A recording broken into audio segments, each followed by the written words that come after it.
میرا ایک دوست انتقال کر گیا، مولانا فہیم صاحب رحمۃ اللہ علیہ۔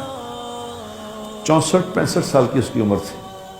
پچھلے 5 سال سے وہ کینسر میں تھا، کینسر سے اس کی جنگ چل رہی تھی، لیکن ظاہر ہے زندگی اور موت کی جنگ میں جیتنا تو موت نہیں ہے۔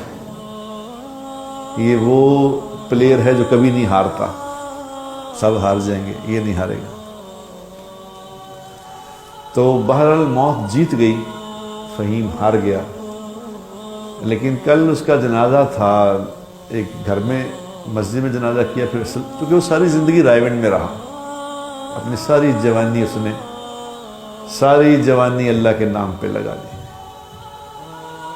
نہیں دھوکے میں آیا وہ دنیا کے، نہیں اس نے دیکھا کہ یہ دنیا میں بنا لوں کچھ، اس میں یہ کر لوں، میں اس میں وہ کر لوں، نہیں دھوکہ دے سکی دنیا اسے، یہ زندگی نے دھوکہ اسے نہیں دیا۔ وہ موت کو سامنے رکھ کے زندگی گزارتا رہا، ساری جوانی رائے گنج میں پڑھا بھی پہلے، پھر پڑھا۔ حالانکہ وہ اتنے لمبے لمبے اس کے بال ہوا کرتے تھے، جب وہ 18-19 سال کا تھا، اتنے لمبے بال، اور اتنا خوبصورت آدمی تھا وہ۔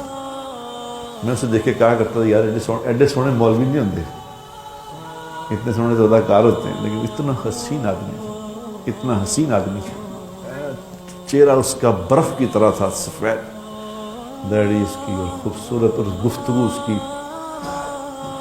پہلے خود پڑھا پھر پڑھایا، پہلے شاگرد تھا پھر استاد بن گیا، اور ساری زندگی۔ اور مجھے یاد ہے میں 1993 میں جایا کرتا تھا اس کے پاس۔ رات کو ہم نے یہاں سے لیٹ جانا، کوئی 1:30 بجے 2 بجے، گرمیوں کے دن، اور سارا دن محنت کرے، وہ گرمی وہاں کچھ بھی نہیں۔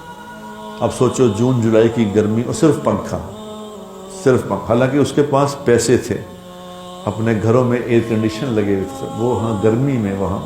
اور مجھے ترس آتا تھا اس پہ کہ یار یہ اتنا پیسے ہیں اس کے پاس، یہ تو غریب آدمی ہونا، پیسے والا ہے، یہ کہاں لیٹا ہوا ہے، کیا کرتا ہے؟ تو میں رات کو جانا 1:30-2 بجے اٹھانا اسے کہ اٹھو جی مولوی صاحب، گاہک آئے جی، مذاق کر۔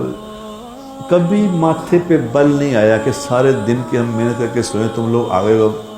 اسی طرح رات کو 2 بجے اٹھ کے بیٹھ جاتا تھا، اپنے شاگردوں کو بلانا اس نے، جاؤ کھانا گرم کرو، کھانا گرم کرو۔ ہم 2-3 لوگ ہوتے، کھانا گرم کر کے شاگردوں نے کھانا کھلانا، پھر اس نے ہمیں سلانا کہ آپ سو جاؤ، پھر نماز پہ اٹھانا، پھر نماز کے بعد سلا دینا، پھر 9-10 بجے اٹھا کے ناشتہ بہترین کرانا، اس نے ناشتہ کرانا خوش۔ یار ایک دن میں نے اسے کہا، میں نے یار یہ تم بڑی خدمت کرتے ہو میری، رات کو ککڑ کھلاتے ہو، صبح بڑا زبردست ناشتہ کراتے ہو۔ تو ایک دن میں نے کہا یہ مرغا روز میں جب میں آتا ہوں تو مرغے، دیسی مرغے کھلاتے ہو، کیا چکر ہے؟ تو اس نے کہا یہ ایک دن یہ مرغا بولے گا، اس نے کہا ایک دن مرغا بولے گا۔ تو جب میں 4 مہینے لگا رہا تھا، 4 مہینے لگا کے میں نے پگڑی باندھی اور اس طرح آیا اس کے سامنے، مجھے کہنے لگا کہ سمجھ آئی تجھے مرغا کیسے بولتا ہے؟ یہ وہ مرغے ہیں جو بولے ہیں آج اب تو کام کرے گا اور ہمارا کھاتا کھل جائے گا، اب جتنا تو دین کا کام کرے گا ہمارے کھاتے میں لکھا جاتا رہے۔ تو میرے جیسے ہزاروں لوگ اس کے کریڈٹ پہ ہیں۔ 64-65 سال میں مر گیا۔ جنازے میں اس کے میرے خیال ہزاروں لوگ تھے، ہزاروں پھر اس نے اپنی زندگی میں حاجی عبدالوہاب صاحب رحمۃ اللہ علیہ کی خدمت کی، اس لیول کی کہ کوئی اولاد، کوئی بیٹا اپنے باپ کی خدمت ایسی نہیں کر سکتا جیسی اس نے۔ حاجی صاحب بھی تھکے، اس کو بھی تھکایا۔ ایک دفعہ حاجی صاحب نے سے پوچھا کہ فہیم جب ہم مر جائیں گے تو کیا کریں گے؟ تو اس نے کہا مولانا اپنا حاجی صاحب اوروں کا تو مجھے پتہ نہیں، آپ اور میں دونوں مزے سے سوئیں گے، کیونکہ دنیا میں ہم نہیں سوئے، آخرت میں سوئیں گے، قبر میں جا کے سوئیں گے۔ کل اس کا میں چہرہ دیکھ رہا تھا، ایسے برف کی طرح چہرہ تھا، حالانکہ بیچارے نے بڑی مشکل کاٹی، بڑی بیماری کاٹی، 5 سال بیماری بھی کاٹی، کینسر کاٹا۔ اللہ کی باتیں اللہ ہی جانتا ہے کہ اپنے بندوں کو تکلیف میں بھیجتا ہے، ان کو انہیں پہ ہی بھیجتا ہے، باقیوں پہ نہیں بھیجتا، باقی کا معاملہ۔ چہرہ اس کا حالانکہ یہاں پہ زخم تھا، اس کا اسی طرح چہرہ تھا، برف کی طرح، اسی طرح خوبصورت چہرہ۔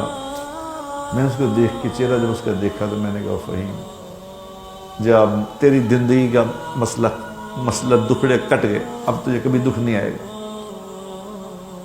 اب تیرے مزے ہیں ہمیشہ۔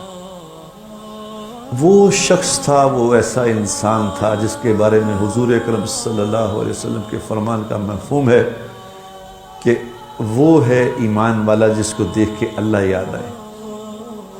تو وہ فہیم تھا جس کو دیکھ کے اللہ یاد آتا تھا خدا کی۔